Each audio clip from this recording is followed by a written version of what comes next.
So guess what? Last week, I sent 7 text messages to my best friend from high school. 7. And I got no response. Then I tried to reach him via his cell phone. Voicemail was full. No response. By the time Saturday came around, I'm playing with my band I play with part-time, and during our first break, I went to the back of the stage and jumped on Facebook using the messenger service, thinking I could try to reach him or a family member then, because I was concerned. What happened? I did not hear from him.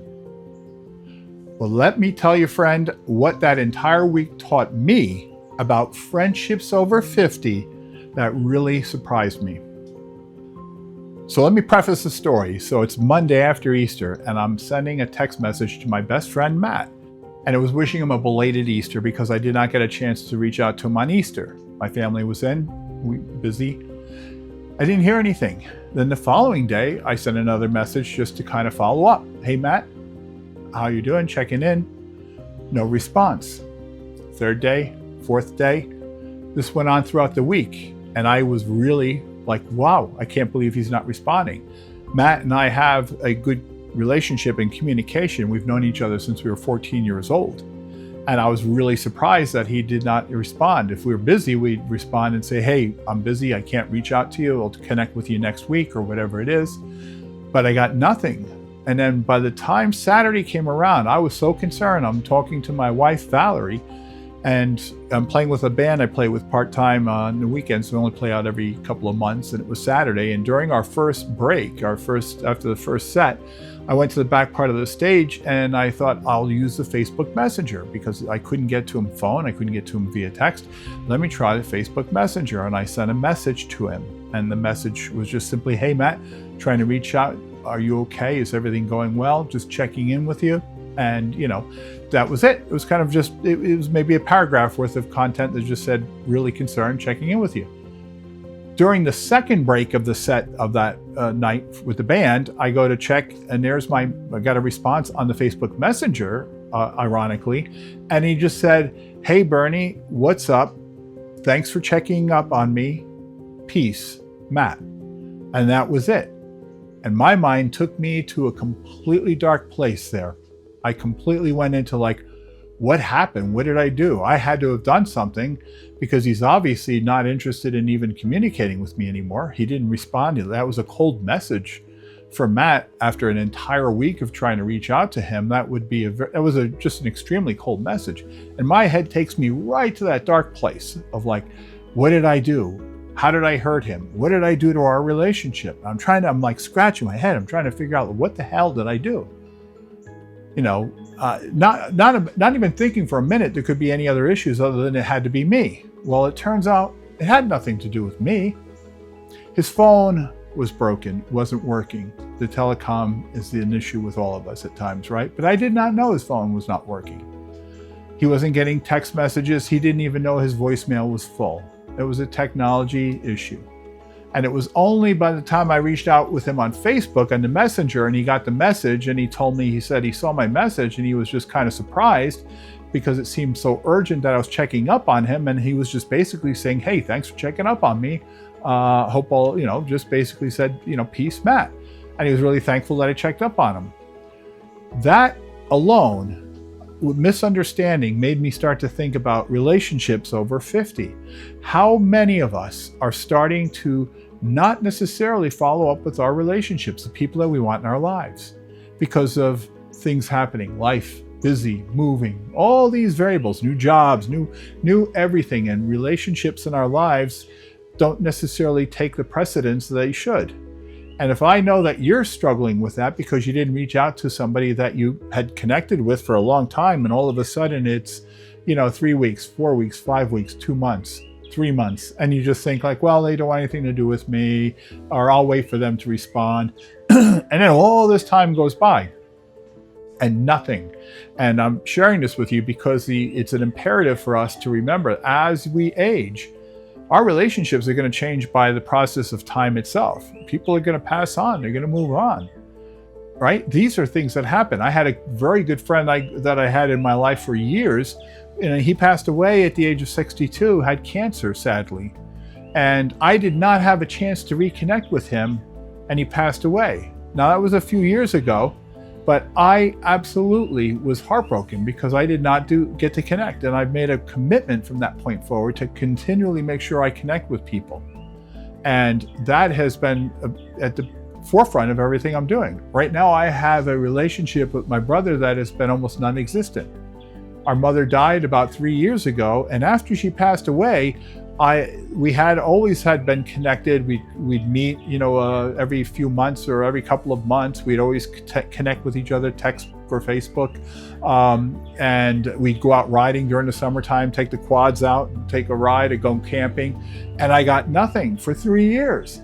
I would send a message, hey, Jim, what's going on? How you doing? Nothing. Then I'd get a message back like, hey, okay. Then I got one message that just said he had a lot going on in his life and he was in a very difficult place. Did not know what that meant. He didn't elaborate. And I had reached out to him ever since. And I've only done it intermittently. Come Christmas. Hey, Jim, Merry Christmas. Merry Christmas. I'd get the Merry Christmas back. Nothing. Hey, I'd love to connect. Yeah, me too. Nothing. This has been going on now for going on 3 years. And the last message I got from him was Easter, ironically, the same time I'm having this conversation about my friend Matt. And this message was the same thing. Happy Easter, hope, there was nothing else. I didn't even really say any hope all is well. I just said Happy Easter. I said Happy Easter back, and I said, hey, it'd be great to connect with you again. He said, yeah, that would be great. And then that was it. So I'm at this point now where I could do one of two things. I could just let it slide, just like my friend Matt. I could have had a couple of messages and just didn't respond back, making assumptions, taking our heads into dark places. That's what I thought about my brother right now. Is like, what did I do to him? Well, not realizing he's probably got something going on in his life right now that's pretty significant, and maybe he even needs my help, and I'm just not being assertive enough to be able to go out and reach to him. So after this video, I can share with you right now that I am absolutely going to make a commitment every single day to continue to keep reaching out to him until we can connect. And maybe I can be of help, or maybe not, but I can at least be there for him. And I want him to know that. And this is the importance of this message, is knowing that time is passing us by. After 50, friendships matter, relationships matter. Nothing that happens in our past is worth anything to hold grudges or resentments or all that other bullshit. It's irrelevant. The opportunity of us having the ability today, the present moment, you got your head off the pillow, it's a gift. Understand it that way and know it. And the word humility is what is humility at its core? I think my best definition was Wayne Dwyer, and he said, humility is not thinking less of ourselves, it's thinking of ourselves less. And that really stuck with me when I first heard it. And right now I'm sharing it with you, and it makes me say, I got to reach out to these people in my life. My brother, and there's other friends that I have not had connections with. My good friend, Matt Packness, actually my best friend, him and I still connect. And that misunderstanding on my part was just extremely strange. But the takeaway of this entire message with you is that these relationships matter. Time is passing by.